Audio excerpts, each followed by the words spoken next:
Good morning friends, welcome back all of you.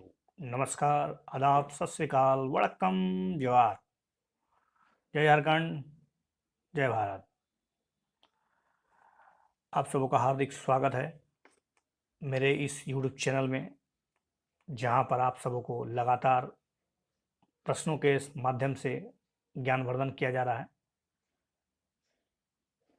और आज एक नए शुरुआत के साथ मैं प्रतिदिन करंट अफेयर एनालिसिस भी करूंगा। अगर आपको ये चैनल अच्छा लगता है तो चैनल को सब्सक्राइब करना बिल्कुल ना भूलें और अपने दोस्तों के बीच शेयर भी करें। तो मैंने कई जगह से प्रश्नों को तैयार किया है, अर्थात उसका हिंदी न्यूज़ एनालिसिस करूंगा। पिछले दिनों के कुछ घटनाक्रमों पर नज़र दौड़ाएंगे, करंट अफेयर से जुड़े हुए प्रश्न होंगे और ये पूरी तरह से मेंस के लिए बहुत ही इंपॉर्टेंस है, लेकिन इसमें भी बारीकी ढंग से आपको बताया जाएगा।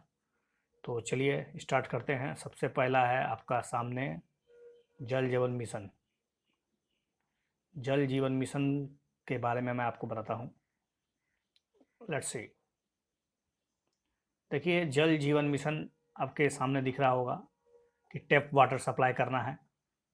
ध्यान रहे, ग्रामीण हाउस होल्ड में 2024 तक सभी ग्रामीण हाउस होल्ड तक के पास टैप वाटर की सुविधा हो। Integrated demand and supply side management of water at the local level. जितने भी लोकल लेवल हैं उनमें जो डिमांड है, जो टोटल डिमांड है और जो मिसमैच है उसको ख़त्म करना है। डिमांड और सप्लाई के बीच जो मिसमैच होता है उसको पूरा करना है, कवर करना है जितना भी सेंट्रल और स्टेट गवर्नमेंट स्कीम के माध्यम से, ठीक है। और क्रिएशन करना है local infrastructure, rain water harvesting बनाना है, ग्राउंड वाटर हार्वेस्टिंग करना है, रिचार्ज करना है, भूमिगत जल का जो स्रोत है उसको अधिक से अधिक विकसित करना है, वर्षा के पानी को संरक्षित बनाना है। लेट्स सी इन हिंदी। जल जीवन मिशन, जिसके बारे में आप जानिए कि जल जीवन मिशन के तहत वर्ष 2024 तक सभी ग्रामीण घरों को जो कार्यात्मक घरेलू नल कनेक्शन मतलब फंक्शनल हाउस टेप कनेक्शन के माध्यम से प्रति व्यक्ति प्रतिदिन 55 लीटर जल की आपूर्ति उसको की जाएगी। ऐसी मतलब सोच है। ध्यान रहे, जल जीवन मिशन ये जो योजना है ये जल शक्ति मंत्रालय द्वारा कार्यान्वित किया जा रहा है। तो which ministry can be ask कि जल जीवन मिशन किस मंत्रालय के तहत आता है, तो ये है जल शक्ति मंत्रालय के द्वारा। क्या क्या शामिल है इसके अंतर्गत? तो सबसे पहले तो जितने भी गुणवत्ता प्रभावित क्षेत्र हैं, चाहे वो सूखा प्रबंध हो, मतलब जहाँ बहुत सूखा बहुत आता हो, रेगिस्तानी गांव, सांसद आदर्श ग्राम योजना के तहत जितने भी गांव आते हैं, और इन सभी क्षेत्रों में कार्यात्मक घरेलू नल कनेक्शन लगाए जाने को प्राथमिकता देना है। मतलब इसमें सबसे पहले होगा कि जहाँ जहाँ सूखा पड़ रहा है, जहाँ जल की जरूरत बहुत ज़्यादा ज़रूरत है, और सांसद आदर्श ग्राम योजना के तहत जो गोद लिया गया गांव है उसमें जल का टेप कनेक्शन जल्दी से जल्दी हो जाए। स्कूल है, आंगनबाड़ी केंद्र है, ग्राम पंचायत है, स्वास्थ्य केंद्र है, कल्याण केंद्रों और सामुदायिक भवनों में ये नल की जो सुविधा हो, पानी की सुविधा हो, जल्दी से जल्दी पहुंचे, ऐसा सोच है। जल गुणवत्ता की समस्या वाले स्थानों वाले को प्रदूषण मुक्त करना के लिए तकनीकी हस्तक्षेप करना है। मतलब तकनीक के माध्यम से जो प्रदूषण हो रहा है पानी, उसको बचाना है। इसको फंक्शन कौन कर रहा है? तो जल जीवन मिशन जल के प्रति जो सामुदायिक दृष्टिकोण प्रधारित है, मतलब सभी लोग क्या सोचते हैं जल के बारे में, उसका क्या निर्णय होना चाहिए। सिर्फ सरकार का ही कोई एजेंडा नहीं है कि जल को कैसे बचाया जाए, कैसे संरक्षित किया जाए, उसकी गुणवत्ता कैसे बढ़ाया जाए। इसके तहत मिशन के रूप में जो घटक है वो व्यापक जानकारी, लोगों को जानकारी देना, अवेयरनेस क्रिएट करना, शिक्षा प्रदान करना, संवाद, बातचीत, आप कैसे जल को बचा सकते हैं, कैसे जल का प्रबंधन कर सकते हैं। इसके लिए जन आंदोलन तैयार करना, जल जल आंदोलन चलाना होगा, जिसके द्वारा यह हर किसी की प्राथमिकता में शामिल हो जाना चाहिए कि प्रति बूंद का जो कीमत है उसको आप समझना पड़ेगा। इस मिशन के लिए केंद्र और राज्यों के द्वारा हिमालय और पूर्वोत्तर राज्यों के लिए, देखिए हिमालय और पूर्वोत्तर राज्यों के लिए आप समझ जाइए कि 90:10 है और केंद्र और राज्यों के बीच 50:50 है, ठीक है। और केंद्र शासित प्रदेश में तो पता ही 100% सहायता केंद्र सरकार देती है। तो संक्षेप में जल जीवन मिशन जो है एक किस प्रकार का योजना है? तो ये सेंट्रल प्रायोजित कार्यक्रम है, ना कि सेंट्रल सेक्टर। याद रहे, सेंट्रल प्रायोजित यानी केंद्र सरकार के द्वारा प्रायोजित कार्यक्रम है, जिसमें राज्यों के साथ 50-50 ओके, और जो हिमालयी राज्य हैं उनके साथ 90:10 का वित्तीय योगदान होगा। Okay, I think you understood overall. देखिए, जल जीवन मिशन का सीधा कंसेप्ट है, आज जल संकट और जल तनाव बहुत बढ़ता जा रहा है। लगातार भूमिगत जल स्तर का पूरा गिर जाना, जल का पूरा तरह से गुणवत्ता खत्म हो जाना, जल अकाल, और बहुत से दूर दराज के जो ग्रामीण क्षेत्रों में जल की जो सुविधा नहीं है, जिसके कारण प्रदूषित जल का ग्रहण करना, उससे ढेर सारी बीमारियां पैदा होना, इन सभी समस्याओं को इंटीग्रेट करके जल जीवन मिशन को लाया गया है। और ये एक सामुदायिक कार्यक्रम है, इसमें लोगों की भागीदारी, लोगों का पार्टिसिपेशन बहुत ही इंपॉर्टेंट है। प्रत्येक व्यक्ति का कदम होना चाहिए, प्रत्येक व्यक्ति का यह कर्तव्य होना चाहिए कि जल जीवन मिशन को किस प्रकार से अपने जीवन का एक तरह से अंग बना लिया जाए। और प्रत्येक व्यक्ति का यह कर्तव्य है कि जल को संरक्षित करना, उसे सुरक्षित बनाना, उसको गैर प्रदूषित बनाना, इसके लिए लगातार कदम उठाया जाए। जल संरक्षण बहुत ही जरूरी है, यही मिशन है। नेक्स्ट क्वेश्चन अर्थात नेक्स्ट टॉपिक है फॉरेन कंट्रीब्यूशन रेगुलेशन एक्ट। ऐसा जानते हैं कि विदेशों से जो बहुत पैसा आता है, चाहे निजी कंपनी को दिया जाए, चाहे विदेशी कंपनी अपने किसी गैर संस्थापक कंपनी को दे, या फिर एनजीओ ढेर सारी पैसे लेती है, ये जो पैसा आता है इसका रेगुलेशन बहुत जरूरी है। इस पर एक नया अभी अमेंडमेंट किया गया 2020 में, उस पर कुछ चर्चा कर लेते हैं। विदेशी अंशदान विनिमय संशोधन यानी फॉरेन कंट्रीब्यूशन रेगुलेशन एक्ट 2020 में कुछ संशोधन किए गए हैं। ये संशोधन क्या क्या है, पहले जो प्रमुख बातें थी उसमें क्या बदलाव लाए गए हैं, आखिर क्यों बदलाव लाया गया है, आखिर इसकी क्यों जरूरत पड़ी, केंद्र सरकार ने कठोर कदम क्यों उठाए हैं, फॉरेन कंट्रीब्यूशन रेगुलेशन एक्ट में क्यों संशोधन किया, तो जानिए। इसमें क्या है कि जितने भी लोक सेवक हैं, जितने भी मतलब सरकारी पदाधिकारी लोग हैं, सभी के लिए ये निश्चित कर दिया है किसी भी प्रकार का वो विदेशी धन स्वीकार नहीं कर सकते हैं। जितने भी सिविल सेवक हैं, जितने भी लोक सेवक हैं, उन्हें विदेशों से किसी भी प्रकार का धन लेना पूरी तरह से मना कर दिया गया है इस एक्ट के द्वारा। इसमें गैर सरकारी संगठनों के द्वारा जो एनजीओ होते हैं, वो अगर वो एनजीओ प्रशासन से संबंधित कोई भी काम कर रहे हैं और उसमें जो खर्च हो रहा है, अगर वो खर्च जो है पहले 50% था, मतलब अगर आप एनजीओ है और एनजीओ जो है प्रशासनिक काम कर रहा है, जैसे लॉ एंड ऑर्डर की व्यवस्था करना या फिर जो प्रशासन का जो रेगुलर काम होता है, अगर कोई एनजीओ के द्वारा काम हो रहा है और उसमें जो खर्च हो रहा है, उसमें जो लागत लग रही है, उसका पहले 50% खर्च होता था, अब उसको 20% कर दिया गया है। इस विधेयक में क्या है कि विदेशी अंशदान का किसी भी प्रकार से किसी भी संगठन या व्यक्ति के लिए हस्तांतरण को रोक दिया गया है। मतलब आप विदेशी अनुदान लीजिए, उस विदेशी अनुदान का एक हिस्सा किसी और विदेशी या किसी और संस्थान को दे नहीं सकते हैं। आप जब ले रहे हैं तो उसका पूरा पुख्ता सबूत होना चाहिए कि वो आप अपने लिए यूज कीजिएगा, किसी और संस्था को या किसी और निजी कंपनी को या किसी एनजीओ को आप प्रदान नहीं कर सकते हैं। एक व्यक्ति अगर सही नियम के अनुसार अगर विदेशी अनुदान लेता है तो वो किसी दूसरे को उसका हिस्सा नहीं दे सकता है। तीसरा है कि, और चौथा इसमें है कि विदेशी अनुदान प्राप्त करने वाले सभी जितने भी लोग हैं, चाहे गैर सरकारी संगठन हो या कोई भी उससे जुड़ा हुआ कोई भी संगठन हो, उसके जो प्रमुख पदाधिकारी हो, चाहे उसके डायरेक्टर हो, उसके लिए आधार कार्ड को अनिवार्य बना दिया गया है कि जितने भी उसके डायरेक्टर हैं, एनजीओ के डायरेक्टर या जितने भी बड़े बड़े जो संस्थान हैं जो विदेशी फंड का बहुत भारी मात्रा में इस्तेमाल करते हैं और भारत में मतलब बहुत सारी गतिविधियों को क्रियान्वित करते हैं। ठीक है, कुछ गतिविधियां गैर कानूनी अवैध होती है, उन गैर कानूनी गतिविधियों को देखते हुए सरकार ने स्पष्ट कर दिया है कि इनके जो प्रमुख पदाधिकारी होंगे, जो संगठन के प्रमुख पदाधिकारी होंगे, जो उनके डायरेक्टर होंगे, उनका आधार कार्ड पूरी तरह से इसको मैंडेटरी कर दिया गया है ताकि किसी प्रकार का घोपला ना हो पाए। ठीक है, इसके तहत एफसीआरए द्वारा अनुमोदित संस्थाओं के लिए जो अनुप्रयुक्त विदेशी अनुदान राशि को प्रयोग करने अथवा शेष विदेशी अनुदान को प्राप्त करने से रोकने के लिए केंद्र सरकार ने अविलंबित जांच करने के लिए अनुमति दी है। शॉर्ट में कहें तो जितने भी एफसीआरए के द्वारा जो पैसा प्राप्त करते हैं, जो अनुमोदित संस्था है, जिन्हें अनुप्रयुक्त विदेशी अनुदान राशि को प्रयोग करने से रोक दिया गया है, मतलब जिसका उपयोग जो नहीं करेंगे उसके लिए उसको पाबंदी लगाया गया है। इसके अलावा प्रशासनिक प्रयोजन के लिए विदेशी निधियों के उपयोग को सीमित करने से संबंधित प्रावधान किया गया। जो प्रशासनिक प्रायोजन है, जो आपको पहले समझाया कि जितने प्रकार का जो प्रशासन का जो काम होता है, अगर वो कोई एनजीओ के द्वारा किया जा रहा है या कोई भी किया कर रहा है, चाहे एनजीओ हो चाहे सरकार का ही कोई अब बॉडी क्यों ना हो, अगर वो पैसा उठा रही है विदेशों से और मांग रही है और उसका उपयोग प्रशासनिक कार्यों में कर रही है तो उसको अब रोक दिया गया है। यह प्रावधान अनुसंधान और पक्ष समर्थन संगठनों के प्रशासनिक कार्यों के संबंधित लागतों को प्रभावित तो जरूर करेगा, स्वाभाविक है। देखिए बहुत से ऐसे जो संगठन है जो मतलब अनुसंधान करते हैं और रिसर्च एंड एनालिसिस करते हैं, उससे क्या होता है, और उससे जुड़ा हुआ प्रशासनिक काम भी होता है, क्योंकि आपको जानते हैं कि प्रशासनिक कार्यों में कि किस तरह से फूड का डिस्ट्रीब्यूशन हो, ये भी एक प्रशासनिक कार्य है। तो प्रशासनिक कार्यों को किस तरह से बेहतर बनाने के लिए उस पर जो रिसर्च होता है, उस पर जो खर्चा होता है, वो विदेशों से पैसा लिया जाता है। अब उस पर डेफिनेटली प्रभाव तो पड़ेगा ही, क्योंकि वो प्रशासन से जुड़ा हुआ कोई भी काम अब विदेशी फंड से नहीं हो सकता है इस एक्ट के मतलब इस प्रावधान के तहत। Okay, that's sufficient for it. Simple हम आपको यही समझाना चाहते हैं कि FCRA देखिए वास्तव में फॉरेन विदेशी कंपनियां कोई मतलब खैरात तो नहीं बांट रही है।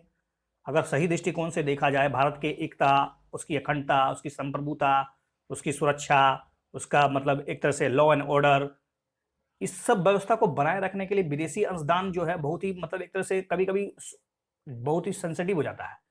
एनजीओ यहाँ पर बहुत से ऐसे, भारत में बहुत से ऐसे एनजीओ है जो गैर कानूनी गतिविधियों में संलिप्त है। भारत सरकार ने उसे कई बार ब्लैक लिस्ट किया है, और बहुत सी ऐसे एनजीओ है जो छुप छुप कर विदेशी अनुदान प्राप्त करते हैं, चाहे वो चाइना समर्थित हो, चाहे रशिया समर्थित हो, या कोई भी देश से समर्थित हो, उसका समर्थन मिलता है और भारत में गैर कानूनी गतिविधियों को बढ़ावा दिया जाता है। यहाँ के सरकार को उसका सरकार का बखेला उड़ाया जाता है, सरकार पर मतलब जानबूझकर या फिर भारत के मतलब भूमि को मतलब एक तरह से कलंकित करने की कोशिश की जाती है। तो सरकार के द्वारा जो रोल निभाया जा रहा है इस FCRA में, एक तरह से कठोर कदम उठाए जा रहे हैं ताकि मतलब जितने प्रकार की जो गतिविधियां हो रही है उस पर एक तरह से लगाम लाया जाए। लेकिन ठीक है कि FCRA एक तरह से कहीं ना कहीं बहुत से एनजीओ जो बहुत मतलब बेहतर काम कर रहे हैं, बहुत से बचपन बचाओ आंदोलन से जुड़ा हुआ एक्स एनजीओ है, इसी तरह से स्वास्थ्य सुविधा से महिलाओं की शक्ति के लिए, या फिर बच्चों के उसके भविष्य के लिए बहुत सी एनजीओ है जो अलग अलग क्षेत्रों में अलग अलग काम कर रहे हैं, जो विदेशी फंडों से चलते हैं। तो उन पर भी विचार करने की जरूरत है सरकार को। ऐसे कदम उठाने से समय उन लोगों के मतलब पुनर्जीविका या फिर कह सकते हैं उन पर भी विचार जरूर कर लेना चाहिए। नेक्स्ट है नेशनल रजिस्टर ऑफ सिटीजन, जिसका हम लोग NRC कहते हैं। इस पर एक न्यूज़ आया है NRC।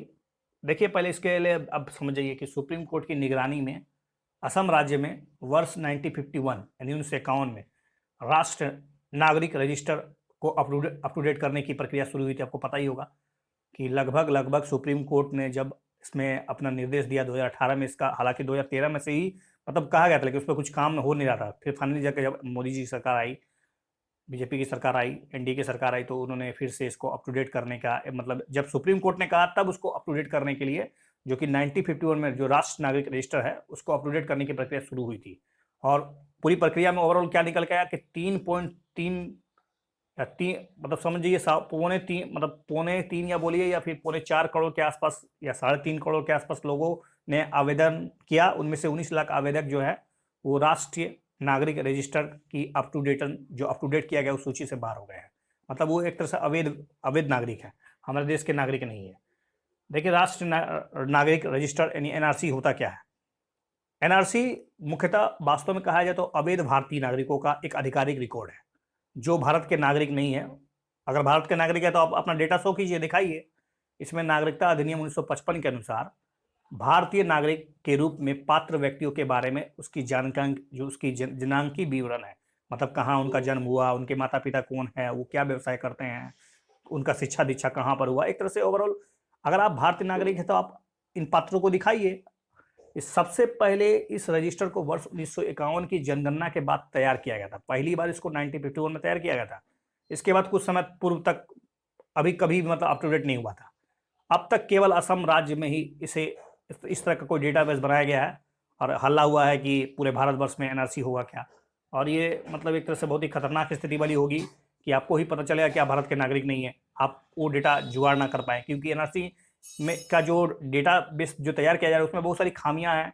सरकार के जो पदाधिकारी हैं उनमें नेग्लिजेंस के कारण बहुत से ऐसे व्यक्ति हैं जो भारत में लंबे समय तक रहे हैं, बहुत से भारत की सेवा की, फौज में रहे, शिक्षा दीक्षा दिया, और उसके बावजूद भी उनके पुत्र या फिर उनके माता वो NRC में शामिल नहीं है। इसका मतलब कहीं ना कहीं कुछ खामियां हैं, देखने की जरूरत है।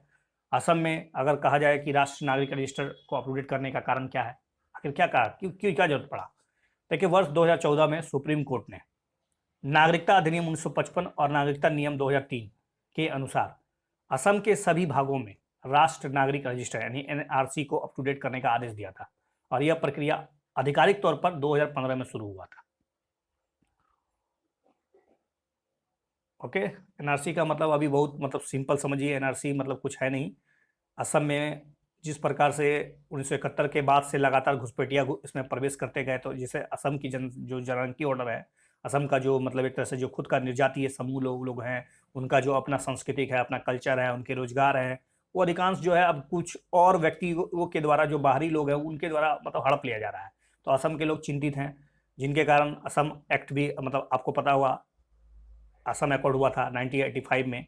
उसके बाद फिर उसमें कुछ सुधार हुआ और उसके बाद कुछ लास्ट डेट मतलब एक तरह से कहें तो जो अल्टीमेटम डेट होता है 1966 1966 के बाद जो भी प्रवेश कर रहे थे, ठीक है, उनको पूरी तरह से मतलब गैर मतलब भारतीय घोषित कर दिया जाएगा।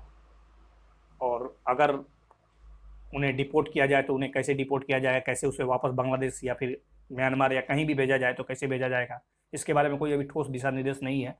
आखिर सुप्रीम कोर्ट के दिशा निर्देश पर जो सरकार, केंद्र सरकार जिस तरह से कदम उठा रही है, क्या वो भारत के लिए सुरक्षित है? क्या भारत के जो एकता, अखंडता और जो क्षेत्रवाद के कमजोर जो कदम है उसको मतलब एक तरह से कहीं ना कहीं फिर से एक बढ़ावा देने की बात तो नहीं है? कहीं किस खास कौम को इससे अलग करने की कोई ऐसी भावना तो नहीं मन में बैठ गई है लोगों के? क्योंकि एनआरसी, उसके बाद सीएए, इस तरह के तमाम मुद्दे को देखा जाए तो सरकार की कुछ नीतियां जो है अभी पूरा तरह से मतलब असफल नजर आ रही है, जिसके कारण लगातार भारत भारत में लगातार जो है एक प्रकार के मतलब जो विचार है, जो विश्व के दृष्टिकोण से देखा जा रहा है, वो मतलब एक तरह से गलत गलत मैसेज जा रहा है। सरकार को इस पर विचार करना चाहिए और निश्चित रूप से कुछ ऐसे कदम उठाए जाने चाहिए जिससे भारत की एकता, अखंडता, उसकी संप्रभुता, उसकी सुरक्षा बरकरार रहे, लेकिन भारतीय नागरिकों को ऐसा बिल्कुल मैसेज ना लगे कि भारत सरकार उनके खिलाफ कुछ काम कर रही है। ठीक है, that's sufficient for it. Next आप समझ रहे होंगे कि ये क्या है। यह है अमेरिका, भारत, जापान और ऑस्ट्रेलिया का एक तरह से चतुष्फलकीय या चार लोगों का एक तरह, चार देशों का एक तरह से संगठन है, और जिसे चाइना मतलब अपना विरोधी मान रहा है, और इसको हम लोग क्वाड की संज्ञा देते हैं। लेट्स सी अबाउट इट कि क्वाड किस प्रकार से भारत के लिए उपयोगी है। तो बीजिंग क्वाड समूह, यानी क्वाड जो समूह बना है, क्वाड ग्रुपिंग को चीन विरोधी समूह के रूप में देख रहा है। चाइना का कहना है कि ये जो क्वाड बनाया जा रहा है वास्तव में चीन के विरोध के लिए बनाया जा रहा है, चीन को चारों तरफ से घेरने की कोशिश की जा रही है। तो ऐसा क्या सही है? तो भारत के लिए क्या इसके निहितार्थ है, मतलब क्या भारत के लिए क्या क्या मतलब क्या बेनिफिट्स है? आखिर भारत को इसमें क्या जरूरत है क्वाड में शामिल होने का? तो देखा जाए तो भारत के जो संबंध है, भारत के संबंध में चीन का कड़ा रुख जो है 2020 के बाद और भी खतरनाक हो गया है। वो लगातार ऐसे ऐसे कदम उठा रहा है जिससे मतलब चीन जो है भारत के दृष्टिकोण में सशंकित हो गया। मतलब अब चीन पर तो शुरुआत से 1962 से ही भरोसा टूट चुका है, लेकिन अब तो थोड़ा सा और भी सतर्क होने की जरूरत है। इसी संदर्भ में क्वाड आता है। तो क्वाड को देखा जाए तो ये गैर कूटनीतिक तरीके से जिस प्रकार से चीन ने बांग्लादेश को चेतावनी दी है और उसे स्पष्ट संकेत दिया है कि इंडो पैसिफिक जो क्षेत्र है, जिन क्षेत्रों को चीन अपना प्रभुत्व क्षेत्र मानता है, इंडो पैसिफिक क्षेत्र चीन अपना बपौती समझता है, मतलब लगता है कि उसका ही है, उनमें उसके प्रभाव को सीमित करने के इरादे से ये समूह बनाया गया है, जिसमें चीन को बहुत बुरा लग रहा है। चीन चिढ़ गया है। चीन अन्य अन्य देशों को उधार उधार दे के अपने मतलब अपने अपने तरफ खींच रहा है। तो क्वाड समूह क्या है? यह जापान, भारत, संयुक्त राज्य अमेरिका और ऑस्ट्रेलिया देशों का एक चतुष्पक्षीय संगठन है, चार लोगों का संगठन है, चार देशों का संगठन है। इस समूह के सभी राष्ट्र जो है वो लोकतांत्रिक राष्ट्र होने के साथ साथ गैर बाधित समुद्री व्यापार और उससे जुड़ी हुई सुरक्षा संबंधित साझा हित करते हैं। आपको पता होगा यूनाइटेड नेशन जो यूएन क्लोज है, सो लॉ ऑफ द सी, इसके नियमों का पालन करते हैं। और अब भारत के साथ साथ जो और 3 देश हैं वो लोकतांत्रिक देश है, लोकतंत्र को बढ़ावा देने में मतलब एक तरह से इसके पक्षधर है। हालांकि चीन देखा जाए तो नाम मात्र का लोकतंत्र, लोकतंत्र है ही नहीं, एक पार्टी का शासन। लोकतंत्र कैसे है समझिए आप खुद। दूसरा है कि अगर क्वाड को देखा जाए तो क्वाड की समूह की उत्पत्ति क्यों हुई? क्वाड समूह की उत्पत्ति के सूत्र में अगर कहा जाए तो 2004 में सुनामी आया था। उसके बाद राहत के कार्यों के लिए चारों देशों ने मतलब एक तरह से इंटीग्रेट प्रयास करने की खोज की।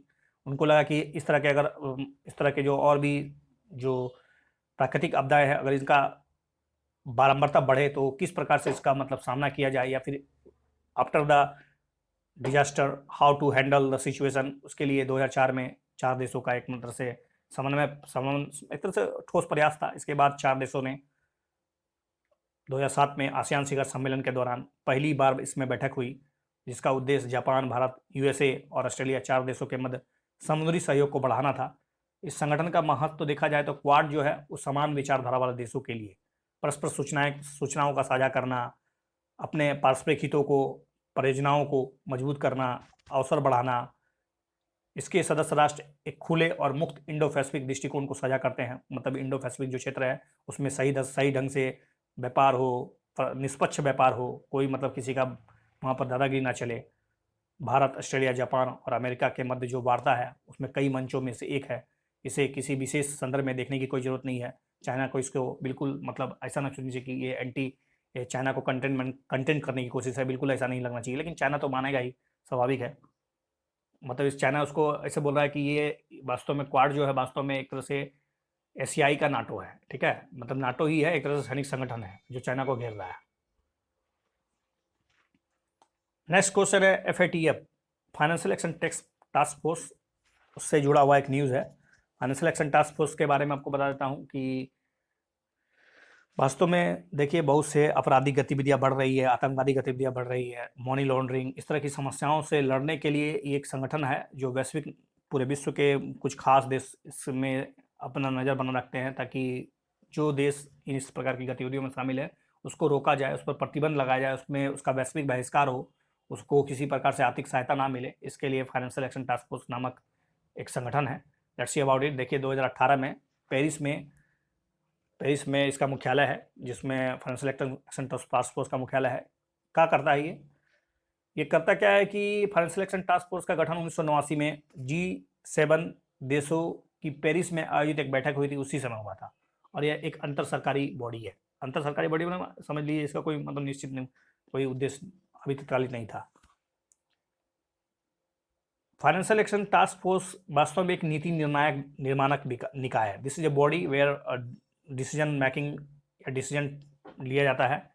ऐसा डिसीजन जो कि विभिन्न क्षेत्रों में राष्ट्रीय स्तर पर जो विधायी और नियामक सुधार करने हेतु आवश्यक राजनीतिक इच्छा शक्ति उत्पन्न करने के लिए किया गया है। मतलब आप अपने राष्ट्रीय इच्छा शक्ति में इस तरह से भावनाओं को जगाए कि वहाँ पर किसी प्रकार का आतंकवादी गतिविधि, मनी लॉन्ड्रिंग, इस तरह की जो कदमें हैं उन पर एक रोक लगाने के लिए आप अपनी राजनीतिक इच्छा शक्ति व्यक्त कीजिए। इसका सचिवालय पेरिस में है, जैसा कि आपको बताया गया कि भारत, अगर इसका शुरुआत में देखा जाए तो FATF जो शुरुआत में मनी लॉन्ड्रिंग से निपटने के लिए ही काम करता था, लेकिन आगे चलकर 2001 में जब अमेरिका में हमला हुआ तो मनी लॉन्ड्रिंग के अलावा अब आतंकवादियों को जो पैसा दिया जाता है उससे निपटने के संबंधित भी प्रयास किए जाने लगे हैं। और 2012 में इसका जो अब जो दायरा है वो अब जो जिस सामूहिक विनाश के हथियार जो बनाने का प्रसार हो रहा है, चाहे जैविक हथियार हो, चाहे परमाणु हथियार हो, उस पर जो वित्त पोषण हो रहा है, जो दूसरे देश के द्वारा उसको फंडिंग की जा रही है, ताकि मतलब एक तरह से विश्व का विनाश हो पाए, मतलब एक तरह से किसी खास देश का एक बहुपोती जो है या मोनोपोली जो है या फिर एक ध्रुवीय व्यवस्था स्थापित करने की जो कोशिश की जा रही है देशों के मदद से, कोई दूसरा देश को मतलब सह दिया जा रहा है कि आप ऐसी गतिविधियों में संलिप्त रहिए, हम आपको लगातार मदद करते रहेंगे पैसे के माध्यम से। जैसे आपको पता होगा कि पाकिस्तान को सह देने का काम कभी ना कभी ऐसा अमेरिका हमेशा करता रहा है, और पाकिस्तान में जिस प्रकार की गतिविधियाँ चल रही है उसको लगातार फंडिंग करना, चाइना के द्वारा फंडिंग करना, या फिर चाइना के द्वारा कहा ना जाए तो गुप्त रूप से हम कह सकते हैं कि पाकिस्तान के द्वारा मतलब जानबूझकर आतंकवादी गतिविधियों को बढ़ावा दिया जा रहा है। तो पाकिस्तान पर एक तरह से ठोस नज़र है FATF का, और उसको ब्लैक लिस्ट करने की बहुत ज़रूरी है, क्योंकि उसकी गतिविधियाँ भारत को परेशान कर रही है। भारत की एकता, सुरक्षा, उसकी अखंडता और जम्मू कश्मीर के मुद्दे को लेकर हमेशा मतलब एक तरह से हमेशा तनावपूर्ण वातावरण रहता है। तो कहाँ से उसको उतना पैसा मिलता है, इस पर एक नज़र FATF की है, और लगातार उसको ब्लैक लिस्ट करने की भारत की ओर से मांग की जा रही है। 2000 अप्रैल 2012 में तो समझ गए कि सामूहिक विनाश करने वाला कोई भी हथियार का अगर लेन देन हो रहा है, उसमें वित्तीय पोषण हो रहा है, तो उसको भी रोक लगाने के लिए अब FATF तैयार है। वर्तमान में वित्तीय कार्रवाई बल यानी फाइनेंशियल एक्शन टास्क फोर्स में 39 सदस्य हैं। विश्व के अधिकांश वित्तीय केंद्रों का मतलब यहाँ पर एक तरह से प्रतिनिधित्व करते हैं। 2 क्षेत्र संगठन है, एक गल्फ ऑफ कोऑपरेशन काउंसिल और दूसरा यूरोपियन कमीशन। ब्लैक लिस्ट और ग्रे लिस्ट इसी से जुड़ा हुआ है। पूछा जा सकता है कि ब्लैक लिस्ट और ग्रे लिस्ट किससे जुड़ा हुआ, तो ये FATF से जुड़ा हुआ है। ब्लैक लिस्ट में क्या होता है कि जो आतंकी वित्त पोषण और मनी लॉन्ड्रिंग संबंधी गतिविधियों में पूरी तरह से संलिप्त है, पूरी तरह से इन गतिविधियों में लगा हुआ है, तो इन गतिविधियों में लगे रहने वाले देशों को ब्लैक लिस्ट कर दिया जाता है, ताकि उसको किसी प्रकार का वैश्विक सहयोग ना मिले, उसको वैश्विक बहिष्कार हो। पता होगा कौन कौन देश आपको ब्लैक लिस्ट में है, अभी मुझे आप कमेंट सेक्शन में बता सकते हैं तो बताइए। उसके द्वारा ब्लैक लिस्ट में के अलावा और भी एक लिस्ट होता है जिसको ग्रे लिस्ट कहते हैं। ये ग्रे लिस्ट में शामिल जो देश है, जैसे आपको पता होगा पाकिस्तान अभी इसमें ग्रे लिस्ट में शामिल है। मतलब ये ग्रे लिस्ट जिन देशों को आतंकी वित्त पोषण या मनी लॉन्ड्रिंग संबंधी गतिविधियों के लिए मतलब ऐसा लग रहा है कि अब ये मनी लॉन्ड्रिंग और आतंकवादी गतिविधियों को प्रोत्साहन दे रहे हैं, ठीक है, मतलब देने की संभावना लग रही है, तो उनको ग्रे लिस्ट में डाल दिया जाता है ताकि ये आगे चल के उनको ब्लैक लिस्ट किया जा सके। जिन देशों को ग्रे लिस्ट किया जाता है उन देशों के लिए सबसे बड़ी मुश्किल ये हो जाती है कि जितने भी वैश्विक संस्थान हैं, जैसे वो IMF हो, विश्व बैंक हो, ADB हो, उस पर आर्थिक प्रतिबंध लगाया जाता है। IMF, विश्व बैंक, ADB और अन्य देशों से ऋण प्राप्त करने में उसको समस्या उत्पन्न हो सकती है, अंतर्राष्ट्रीय व्यापार में उसकी कमी हो सकती है और पूरी तरह से अंतर्राष्ट्रीय बहिष्कार भी हो सकता है, जो बहुत जरूरी है। संक्षेप में समझ सकते हैं कि FATF एक ऐसा वैश्विक संगठन है जिसमें 39 देश शामिल है। उनका ओवरऑल मकसद क्या है कि आतंकवादी गतिविधियां, जो ग्लोबल टेररिज्म है, जिसका मतलब एक कोई वैश्विक परिभाषा नहीं है, लेकिन विश्व के जो तमाम 39 देश हैं, इनका कर्तव्य है, इनका रोल क्या है कि जो भी मनी लॉन्ड्रिंग या आतंकवादी गतिविधियां और इस तरह की अन्य गतिविधियों में संलिप्त देश है या इनको जो बढ़ावा दे रहे हैं, उन पर नजर बनाया जाए, उनको एक तरह से कठोर चेतावनी दी जाए। अगर ये इन गतिविधियों में संलिप्त है, अगर इन गतिविधियों को बढ़ावा दे रहे हैं, तो उन्हें ब्लैक लिस्ट और ग्रे लिस्ट में शामिल किया जाएगा और उन पर तरह तरह के आर्थिक प्रतिबंध लगाकर उनका बहिष्कार करेगा। नेक्स्ट क्वेश्चन आप देख रहे हैं, या नेक्स्ट टॉपिक जो रिसेंट घटना से जुड़ा हुआ है, वो राष्ट्र बागवानी मिशन प्रमुख फसलें, योगदान और जानिए इससे जुड़े लाभ। देखिए, राष्ट्र बागवानी मिशन के बारे में, एकीकृत बागवानी मिशन, या कह सकते हैं कि यह भारतीय बागवानी क्षेत्र की जो समग्र वृद्धि है और उसके विकास के लिए एक केंद्र प्रायोजित योजना है। कुड बी आस्क कि एकीकृत इंटीग्रेट बागवानी विकास मिशन जो है वो किस प्रकार का योजना है, तो ये केंद्र प्रायोजित योजना। इस योजना के अंतर्गत सब्जियां, जड़, कंद, फसल, मशरूम, मसाले, सुगंधित पौधे, नारियल, काजू सबको कवर किया गया है। कुड बी आस्क ऑल्सो कि पूछा जा सकता है कि एकीकृत बागवानी विकास मिशन में कौन कौन से फसलों को शामिल किया गया है, तो इसमें सब्जियां भी आती है, फसलें भी हैं, मशरूम भी हैं, मसाले भी हैं, फूल भी है, सुगंधित पौधे हैं, नारियल है, काजू है, सबको कवर किया गया है। इसके तहत राज्य बागवानी मिशन, राष्ट्र कृषि विकास योजना, केसर विकास योजना, राष्ट्र कृषि मिशन, NMSA के लिए तकनीकी सहायता और सलाह प्रदान की जाती है इस मिशन के तहत। इंटीग्रेटेड जो बागवानी मिशन है, इसके तहत कृषि और किसान कल्याण मंत्रालय भारत सरकार के अधीन कार्यान्वित किया जा रहा है। पूछा जा सकता है कि ये राष्ट्रीय या एकीकृत बागवानी विकास मिशन जो है ये किस मंत्रालय के तहत आता है, तो ये कृषि एवं किसान कल्याण मंत्रालय के तहत है। इसके तहत भारत सरकार और पूर्वोत्तर और हिमालय राज्यों को छोड़ दिया जाए तो सभी राज्यों के लिए जो विकासात्मक कार्य है उसका कुल परिव्यय है 85% योगदान देना। भारत सरकार इसमें 85% योगदान देगी और राज्य सरकार 15% योगदान देगी, लेकिन ध्यान रहे पूर्वोत्तर और हिमालय क्षेत्रों को छोड़कर। ओके, पूर्वोत्तर और हिमालय राज्यों के मामले में भारत सरकार 100% योगदान देने वाली है। इसके तहत और भी जो सब योजनाएं जो चलाई जा रही है, इसके अलावा मतलब इसमें राष्ट्र बागवानी मिशन है, पूर्वोत्तर और हिमालय राज्यों के लिए बागवानी मिशन है, उसके बाद राष्ट्रीय बांस मिशन है, राष्ट्र बागवानी बोर्ड गठन किया गया है, नारियल विकास बोर्ड गठन किया गया है, केंद्र बागवानी संस्थान गठन किया गया है। अब हम लोग आगे बढ़ते हैं। अगला टॉपिक है मेवाड़ के जो 13वें राजपूत राजा महाराणा प्रताप के बारे में है। उनकी जयंती अभी 9 मई को मनाई गई। 1540 में उनका जन्म हुआ था और 1557 में उनकी मृत्यु हुई थी। उदयपुर के शासक शहर के जो संस्थापक राणा उदय सिंह का जो दूसरा बड़ा पुत्र था, उनका नाम था महाराणा प्रताप। महाराणा प्रताप के बारे में जानना बहुत जरूरी है क्योंकि हल्दी घाटी का युद्ध जो है हमेशा चर्चा में रहता है, और ये अगर कहा जाए तो ये देख लीजिए महाराणा प्रताप का चित्र, और इनको सम्मान देने के लिए आप प्रणाम कर सकते हैं। हल्दी घाटी का युद्ध इनसे जुड़ा हुआ है। Let's see about it. देखिए, हल्दी घाटी के बारे में अकबर के शासनकाल में ये लड़ा आ गया था। तो महाराणा प्रताप को हल्दी घाटी के युद्ध के लिए और उनकी वीरता के लिए हमेशा याद किया जाता है, और राजस्थान का बच्चा महाराणा प्रताप के मतलब उसके प्रतिभा, उनके कौशल और उनकी जो सूरवीरता थी, उनको हमेशा अपने स्मरण और मानस पटल में हमेशा उड़े रहता है। अगर इस घटना का पृष्ठभूमि देखा जाए तो 1576 में महाराणा प्रताप और अकबर की सेनाओं के बीच ये युद्ध लड़ा गया था। इस युद्ध में मुगल सेना का जो नेतृत्व कर रहा था वो आमेर का शासक था, उसका नाम था राजा मान सिंह। हालांकि लड़ाई 6 घंटे में ही समाप्त हो गई थी। महाराणा प्रताप की सेनाओं को हालांकि हार का सामना करना पड़ा था, लेकिन उन्हें मुगल शासक पकड़ नहीं पाए थे। उसके बाद 6 साल लगातार प्रयास करने के पश्चात 6 वर्ष के बाद मुगल सेना पर फिर से आक्रमण किया गया और 1582 में मुगलों को इस युद्ध में हार का सामना करना पड़ा और मुगल सेना मुंह की खानी खानी पड़ी और महाराणा प्रताप को विजय मिली। इस बुरी तरह के हार के बाद अकबर ने मेवाड़ के खिलाफ अपने सैन्य अभियान को रोक ही दिया।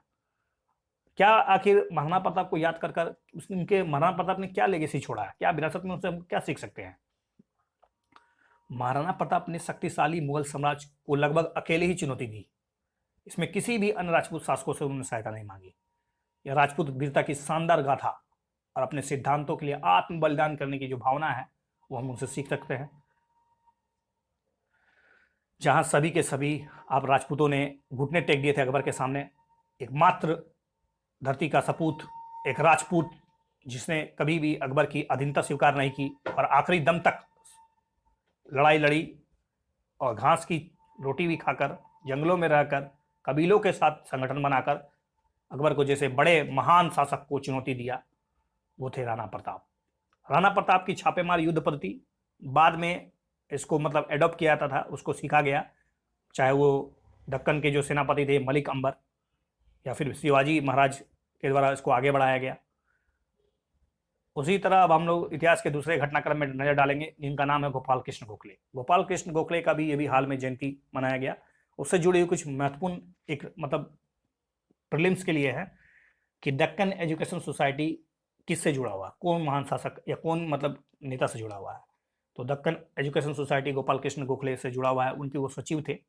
उन्होंने आयरिश राष्ट्रवादी अल्फ्रेड बेप्को को भारत राष्ट्र कांग्रेस के अध्यक्ष के रूप में नामित करने के लिए मतलब एक तरह से बल दिया था।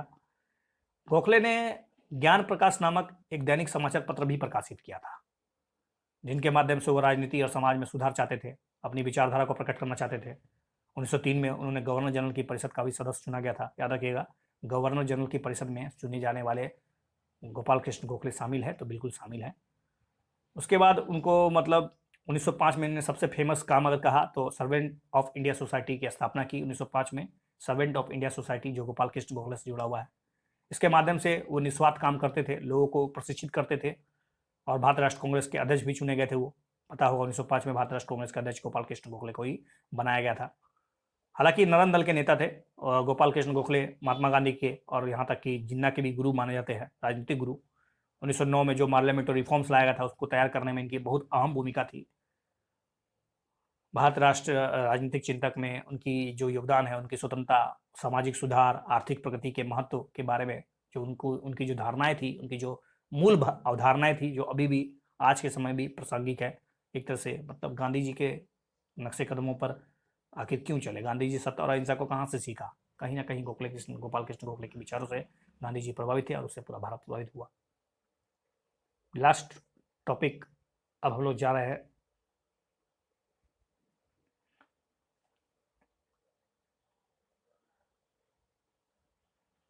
वीडियो काफ़ी लंबा होगा, इसे आप विदाउट बोरिंग आप इसे सुन सकते हैं। दैट्स वेरी इंपॉर्टेंट टॉपिक नहीं है, लेकिन फिर भी एक तरह से मतलब चिंता का विषय है। एक क्वेश्चन में है कि भारत में तेज़ी से बढ़ रहा है कोरोना और इसी बीच एक नया बीमारी, दुर्लभ बीमारी ने दस्तक दे दी है, जिसको हम लोग ब्लैक फंगस के नाम से जानते हैं। यह बीमारी भारत के कुछ राज्यों में कोविड-19 से जो संक्रमित रोगी है उसमें पाया जा रहा है। हालांकि ऐसा कोई चिंता का विषय नहीं है, लेकिन फिर भी आप इससे डरे नहीं, बल्कि ध्यानपूर्वक इसे सुन लें और सुन के समझे, और इससे अगर ऐसा कुछ है तो आप इस पर विचार कर सकते हैं। ब्लैक फंगस एक दुर्लभ और एक गंभीर कवक संक्रमण है। ध्यान रहे, ये फंगल इन्फेक्शन है। यह म्यूकोरमाइकोसिस या म्यूकोरमाइकोसिस नाम का कोई फंगस है, उससे होता है। यह बीमारी प्राय त्वचा पर दिखाई पड़ती है और रोगी के जो फेफड़े हैं और उसको मस्तिष्क को यहाँ तक वो इफेक्ट कर सकता है। ब्लैक फंगस बीमारी वातावरण के प्राकृतिक रूप से मौजूद जो है जो म्यूकोकॉर्माइसेट्स के रूप में पाया जाना फफूंद या फंगस के कारण होता है। ये म्यूकोकॉर्माइसेट्स एक प्रकार का फफूंद है, इसी से होता है। इसमें बीमारी मुख्यतः उन लोगों को होती है जो स्वास्थ्य संबंधी समस्याओं के लिए दवाई ले रहे थे लगातार, और एक से एडिक्शन, दवा का एडिक्शन होने के कारण दवा काम नहीं करता है और पर्यावरणीय जो रोगजनक क्षमता होती है वो लड़ने में उनकी क्षमता खो जाती है। ऐसे व्यक्तियों के द्वारा सांस लेने में कॉक उसके शरीर में घुस जाता है, फेफड़े तक को प्रभावित कर सकता है। बुखार, सिर दर्द, खांसी, खून, उल्टी, यही सब है वगैरह वगैरह, इसमें ज़्यादा चिंता का बात नहीं है। लास्ट टॉपिक है आर्कटिक क्षेत्र के बारे में। This is the last topic. Arctic क्षेत्र को बनाए रखने में अंतर्राष्ट्रीय सहयोग और सहयोग की आवश्यकता, क्या जरूरत है, आर्कटिक क्षेत्र का क्या महत्व है, हमारे मानसून को कैसे प्रभावित करता है, पूरे वैश्विक जलवायु को कैसे प्रभावित करता है। तो देखिए, आर्कटिक क्षेत्र में बढ़ती गर्मी और इसकी बर्फ का जो पिघलना है वो विश्व के लिए चिंता का विषय है। लगातार ग्लोबल वार्मिंग बढ़ती जा रही है, बर्फ पिघल रहा है, समुद्रों का जलस्तर बढ़ रहा है, और जितने भी तटीय इलाके हैं वो धीरे धीरे आने वाले समय में डूबने वाले हैं। इसकी कोई मतलब 100% संभावना है। जलवायु के बदलने, समुद्र के स्तर में लगातार इरेगुलेशन होने, जैव विविधता को बनाए रखने में बहुत ही महत्वपूर्ण भूमिका है आर्कटिक क्षेत्र का। इसके अलावा आर्कटिक और हिंद महासागर एक दूसरे से करीब से जुड़े हुए हैं। हिंद महासागर को जब प्रभाव पड़ेगा तो हिंद महासागर से भारतीय मानसून जुड़ा हुआ है, वो उससे प्रभावित हो जाएगा। बहुत सी भौतिक प्रक्रिया है, इसको आप समझ सकते हैं, जो भारतीय मानसून को प्रभावित करती है। उसमें से आर्कटिक के बर्फ पिघलना, उस पर कहीं ना कहीं प्रभाव पड़ेगा। भारत और आर्कटिक की बात करें तो भारत 2013 में इसका एक ऑब्जर्वर कंट्री रहा है, ठीक है। और ओवरऑल कहे तो भारत के कई अनुसंधान कार्यों का जो क्षेत्र है वो आर्कटिक प्रदेश रहा है। तो आप मुझे बताइएगा कि भारत में आर्कटिक क्षेत्र में कौन कौन से अनुसंधान सेंटर स्थापित किए हैं।